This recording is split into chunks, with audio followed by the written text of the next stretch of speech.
ఏపీలో జరుగుతున్నటువంటి ఘటనలు అందరికీ తెలిసిందే. ఆఖరికి విలేకరులను కానీ లేదా జర్నలిస్టులు కానీ వాళ్ళకి ఎలాంటి సంఘటనలు జరుగుతుందో అందరికీ తెలిసింది. దీనికి చిన్న ఉదాహరణ మనకి రాప్తాడు సిద్ధం సభలో జరిగినటువంటి యొక్క విషయం. అయితే ఎలక్షన్స్ రాబోతున్న సందర్భంలో ఈ జర్నలిస్ట్ తీసుకోవాల్సిన జాగ్రత్తలు ఏంటి, అసలు ఏం జరుగుతుంది, వీటన్నింటి గురించి చర్చిస్తాను. మనతో పాటు సీనియర్ జర్నలిస్ట్ సత్యమూర్తి గారు ఉన్నారు, వారిని అడిగి తెలుసుకుందాం. సార్ నమస్తే. నమస్కారం అండి. సార్, యాజ్ ఏ జర్నలిస్ట్గా మీరు సుదీర్ఘకాలం నుంచి కూడా ఉన్నారు. ఇలాంటి సందర్భం ఎప్పుడన్నా ఎదురైందా? అసలుకి ఇలాంటి సందర్భాన్ని చూస్తే మీకు ఏమనిపిస్తుంది? ఇప్పుడు సాధారణంగా ఏంటి అంటే జర్నలిస్టుల మీద దాడులు ఇవన్నీ కూడా చాలా కాలం నుంచి జరుగుతున్నాయి. చాలా కాలం నుంచి కొంత ఆవేశాలు అవి ఇవి కనపడుతూ ఉంటాయి. జర్నలిస్టులు చాలామంది ఈ దాడులకి గురి అవుతూ ఉన్నారు. చాలా చోట్ల, దేశంలో చాలా చోట్ల, దేశంలోనే కాదు ప్రపంచంలో చాలా దేశాల్లో ఇట్లాగే జరుగుతూ ఉంటుంది. కానీ ఆంధ్రప్రదేశ్లో ఒక భిన్నమైన వాతావరణం కనపడుతూ ఉన్నది. జనరల్గా ఏంటి అంటే జర్నలిస్ట్ ఏం చేస్తాడు, సమాజంలో జరిగే అక్రమాలని అన్యాయాలని ప్రశ్నిస్తాడు. అట్లా ప్రశ్నించినప్పుడు ఆ అన్యాయం అక్రమం చేసిన వాడు ఈ రిపోర్టర్ని లేదా ఫోటోగ్రాఫర్ని టార్గెట్ చేస్తాడు. ఇది మామూలుగా జరిగే ప్రక్రియ. దాని నుంచి రక్షణ కావాలి అని జర్నలిస్టులు చాలా కాలంగా కోరుతూ ఉన్నారు.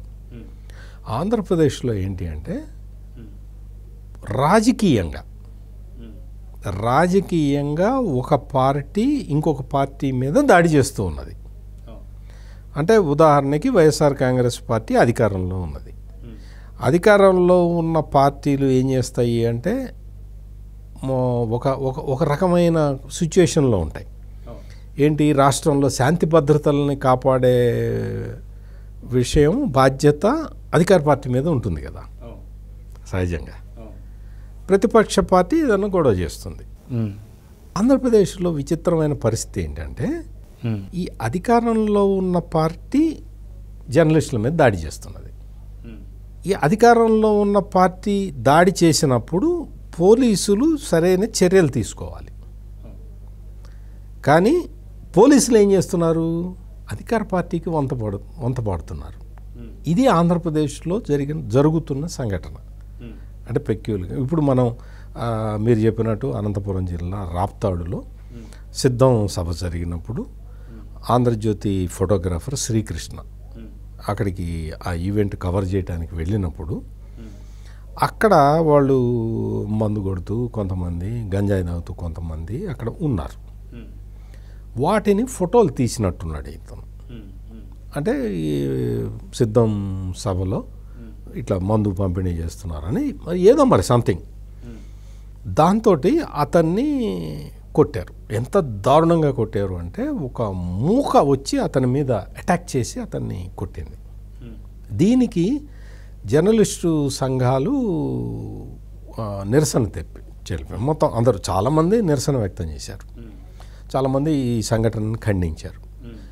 ఇది జరిగిన తర్వాత కర్నూలులో ఈనాడు ఆఫీస్ మీద అటాక్ చేశారు. వాళ్ళు కూడా వైసీపీ గుండాలే. ఆ తర్వాత ఆంధ్రజ్యోతి రిపోర్టర్ని కొట్టారు.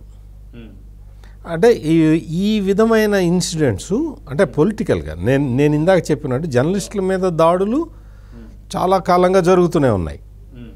అంటే వీళ్ళు ఏదన్నా వార్త రాస్తే ఎఫెక్టెడ్ పర్సన్ అటాక్ చేస్తున్నాడు. కానీ ఇక్కడ రాజకీయ వ్యవస్థ అటాక్ చేస్తున్నది. నేను చెప్తున్న డిఫరెన్స్ అది.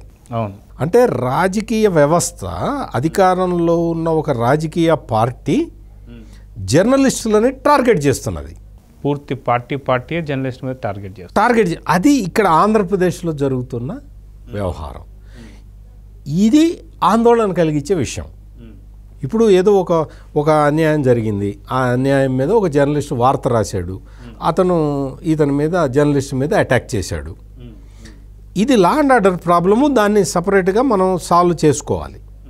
జర్నలిస్ట్కి రక్షణ కల్పించాలి. జర్నలిస్టులకి మీద దాడి చేసిన వాడిని కఠినంగా శిక్షించాలి.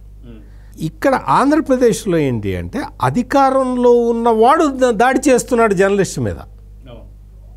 ఇది ఆంధ్రప్రదేశ్లో జరుగుతున్న ప్రత్యేకమైన పరిస్థితి.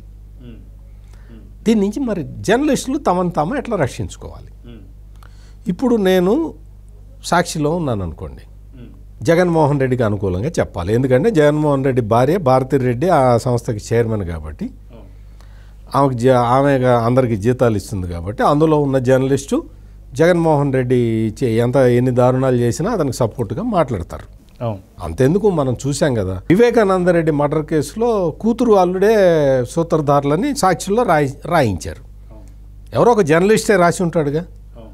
అంటే కూతురు అల్లుడు చంపారు, తండ్రిని చంపారని రాయించారు, వీళ్ళే సూత్రధారులని.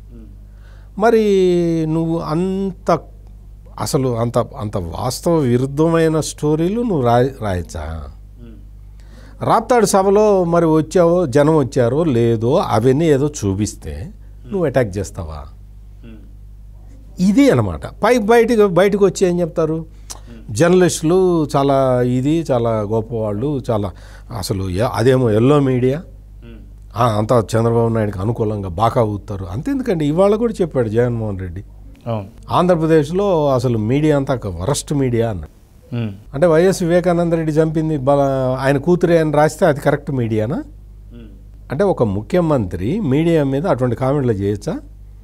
దుష్ట చతుష్టయం అని చెప్పి, అంటే చంద్రబాబు నాయుడు, పవన్ కళ్యాణ్, ఈ టీవీలన్నీ కలిపి ఆయనకి గిట్టని టీవీలు ఉంటాయి కదా, ఈనాడు, ఆంధ్రజ్యోతి, TV5 ఈ కలిపి వీళ్ళందరినీ దుష్ట చతుష్టయం అంటాడు. అనొచ్చా ముఖ్యమంత్రి ఆ విధమైన కామెంట్లు చేస్తున్నాడు కాబట్టే వైఎస్ఆర్ కాంగ్రెస్ పార్టీ కార్యకర్తలు ఈ విధంగా దాడులు చేస్తున్నారు. రెచ్చగొడుతున్నాడు కాబట్టి దాడులు చేస్తున్నారు. వాళ్ళు గంజాయి మత్తులో ఉన్నారా, లేకపోతే సారా మత్తులో ఉన్నారా, బ్రాందీ మత్తులో ఉన్నారా, ఇది కాదు. వాళ్ళు అటాక్ చేస్తున్నారా, చేయట్లేదా? చేస్తున్నారు. ఎందుకు చేస్తున్నారు? నువ్వు రెచ్చగొట్టుబట్టి చేస్తున్నారు. అందుకని జర్నలిస్టులకి ఆంధ్రప్రదేశ్లో భద్రత లేదు, ప్రొటెక్షన్ ఎక్కువ ఉండాలి. అయితే ఇలాంటి సందర్భంలో ఎలక్షన్స్ రాబోతున్నాయి. అయితే యాజ్ ఎ జర్నలిస్ట్గా మీరు తోటి జర్నలిస్టులకి ఎలాంటి తగు జాగ్రత్తలు తీసుకోవాలని చెప్పి సూచిస్తారు? ఇదేంటంటే జర్నలిజం వృత్తి. ఇప్పుడు మేము ఎక్కడ సమస్య ఉంటే అక్కడికి వెళ్ళాల్సి వస్తుంది. అంటే ఫోటోగ్రాఫర్, రిపోర్టర్ వెళ్ళకపోయినా కెమెరామెన్, ఫోటోగ్రాఫరు కంపల్సరీగా స్పాట్కి వెళ్ళాల్సి వస్తుంది. అట్లా స్పాట్కి వెళ్ళినప్పుడు, అది కూడా ఎక్స్క్లూజివ్ కవరేజ్ కోసం వెళ్ళినప్పుడు అతను ఒక్కడే ఉంటాడు. అవతల వాడు సామూహిక అసలు దాడి జరుగుతుంటుంది. అందువల్ల జర్నలిస్టులకి నేను ఇచ్చే ఇదేంటి అంటే, ఇటువంటివి కవర్ చేయటం అనేది తప్పదు. ఎందుకంటే ఏదైనా అధికార పార్టీ, మొన్న మనం చూసాం ఉత్తరాంధ్రలో ఒక ఎమ్మెల్యే ఒక చీర ఇస్తున్నాడు, జేబులోంచి 500 నోటు తీసి ఇస్తున్నాడు. మరి అది ఎన్నికల అక్రమం. మరి దాన్ని కవర్ చేయకుండా ఎట్లా ఉంటాం? సో అది కవర్ చేయటం అనేది కంపల్సరీ చేయాలి, కంపల్సరీగా కవర్ చేయాల్సిందే అటువంటి ఇన్సిడెంట్ జరిగినప్పుడు. కానీ ఒక వాస్తవ పరిస్థితిని ఆధారం చేసుకొని జర్నలిస్టులు కూడా కొన్ని జాగ్రత్తలు తీసుకోవటం.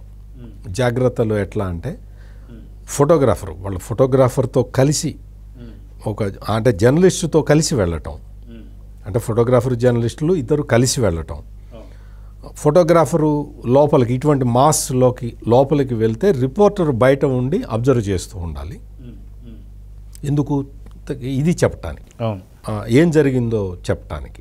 అట్లాగే రిపోర్టర్ వెళ్ళినప్పుడు ఇంకొక రిపోర్టర్ అతన్ని అబ్జర్వ్ చేసుకుంటూ ఉండటం. అంటే కనీసం నేరం జరిగినప్పుడు ఎట్లా జరిగింది అని చెప్పటానికైనా ఆస్కారం ఉంటుంది. సో కనీసం ఆ జాగ్రత్త తీసుకోవాలి.